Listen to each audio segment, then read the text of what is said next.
Guru cek kehadiran kalian.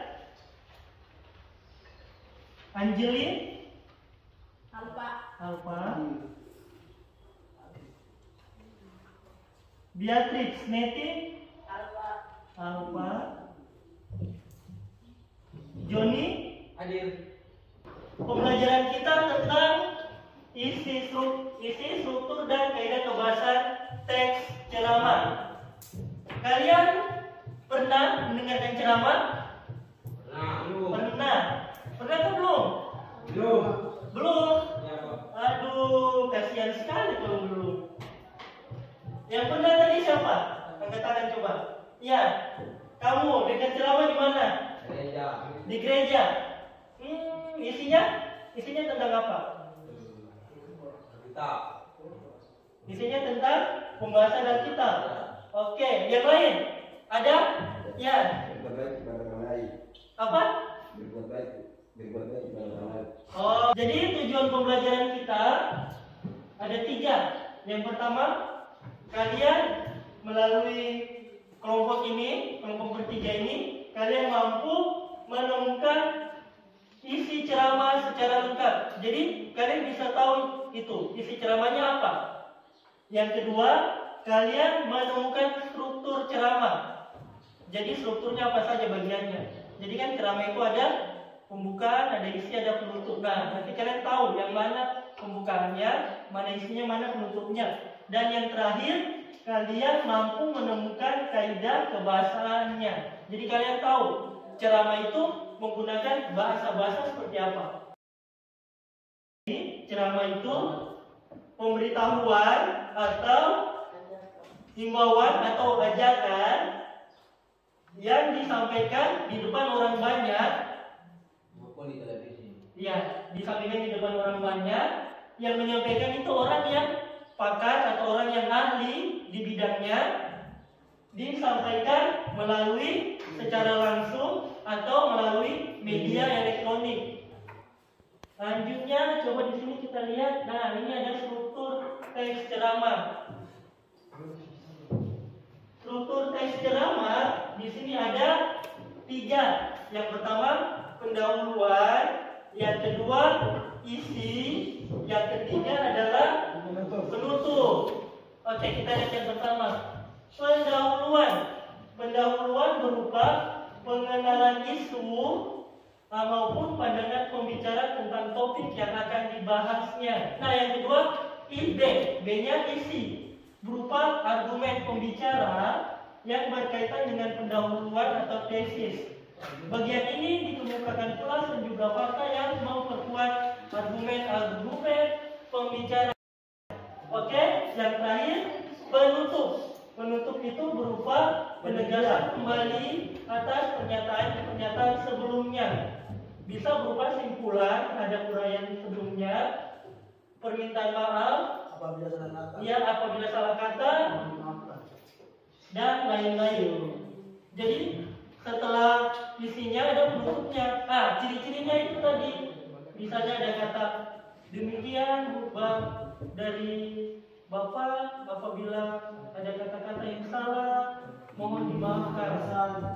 Ya, apabila kata-kata kurang berkesan, mohon dimaafkan.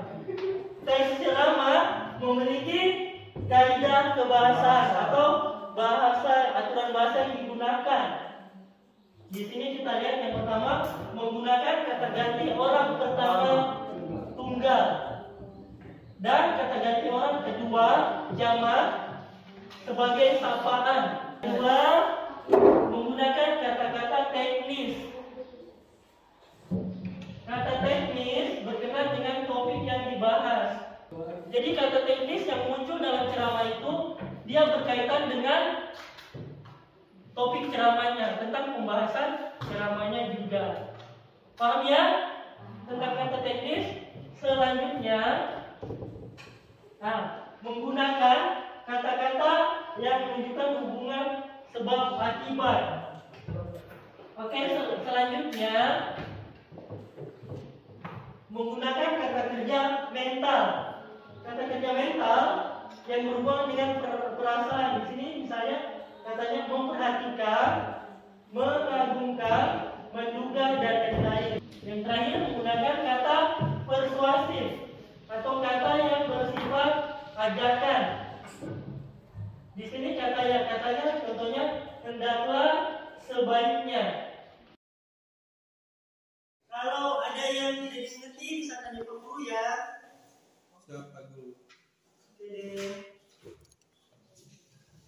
Pak Guru sambil ingatkan lagi kalian yang masih bermasalah dengan data Dapodi yang selalu pas Santo kirim di grup itu segera dilengkapi. Jadi kalau buku ijazah kah atau nama siswa mau ditarik kah?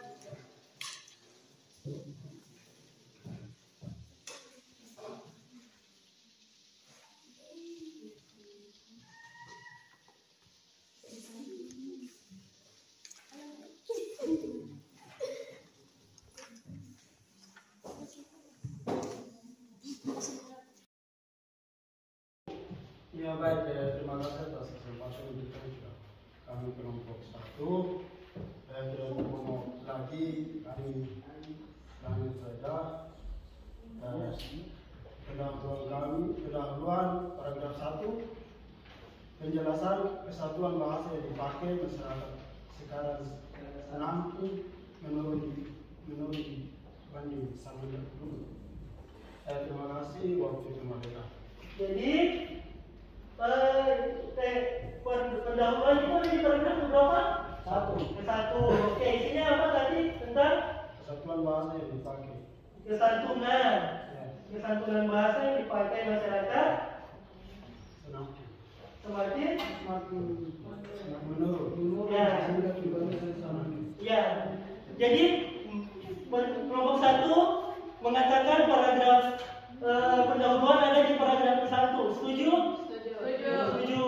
Isinya tadi tentang kesantunan bahasa yang semakin menurun. Oke, lanjut ya. Teman-teman lain ada tanggapan? Ada yang mau tidak setuju? Kalau kelompok 1 mengatakan pendahuluan di paragraf 1, ada yang tidak setuju? Setuju semua.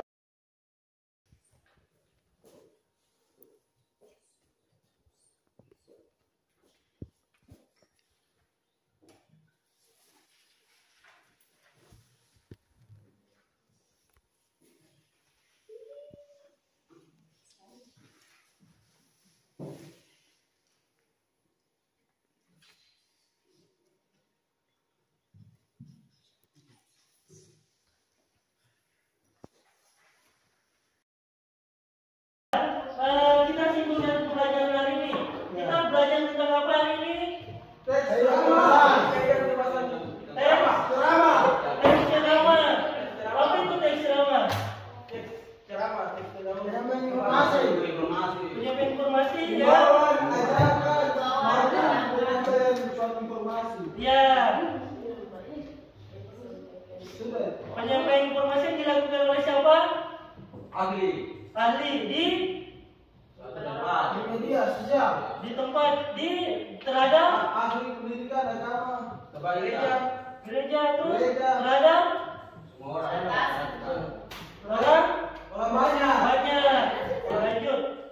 Struktur teks ceramah ada apa saja? Pendahuluan, isi, Dan penutup. ada pendahuluan, strukturnya ada pendahuluan, isi dan penutup. Lanjut. Kaidahnya ada apa saja? Kata ganti orang pertama dan kedua. Selanjutnya ada kata ganti sudah. Yang kedua ada kata teknis. Selanjutnya ada kata yang menunjukkan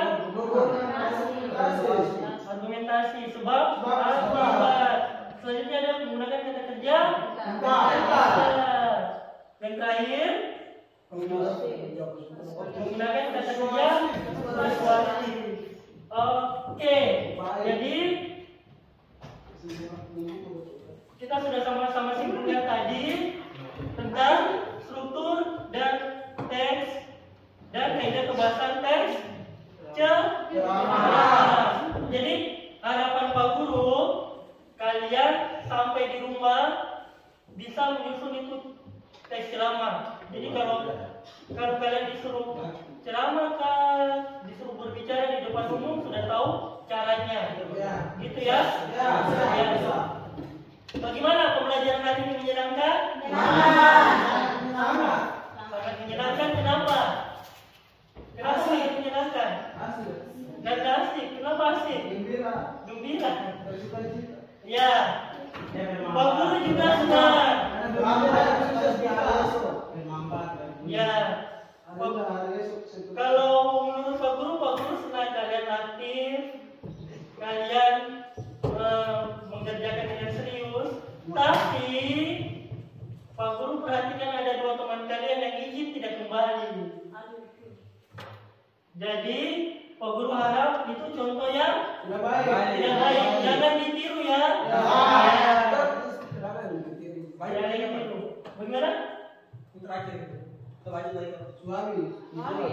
Suami sampai sini. Nanti kita ketemu hari Senin dan hari Kamis lagi. Ya.